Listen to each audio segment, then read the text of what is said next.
శ్రీకాళహస్తీశ్వర ఆలయానికి అనుబంధంగా పట్టణంలోని నెహ్రూ వీధిలో ఉన్న శ్రీ పట్టాభిరామ మందిరంలో సీతారాముల కళ్యాణం శుక్రవారం నయనానందకరంగా జరిగింది. శ్రీరామనవమిని పురస్కరించుకుని ఆలయంలో పరాభవనామ సంవత్సరం చైత్రశుద్ధ నవమి అభిజిత్ శుభముహూర్తాన శ్రీ సీతారాముల కళ్యాణం వేడుకగా జరిగింది. వేద పండితులు శాస్త్రోక్తంగా రాములవారి కళ్యాణాన్ని నిర్వహించారు. వరదరాజస్వామి ఆలయం జీర్ణోద్ధరణ జరుగుతున్న సందర్భంగా రామాలయం ఎదురుగా గల రోడ్డుపై బహిరంగ వేదికను ఏర్పాటు చేశారు.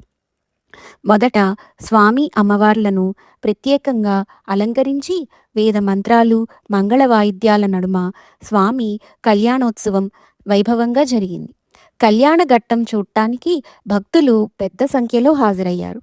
కార్యక్రమంలో ఆలయ ఈవో బికే వెంకటేశులు, పాలక మండలి సభ్యులు, ఆలయ అధికారులు పాల్గొన్నారు.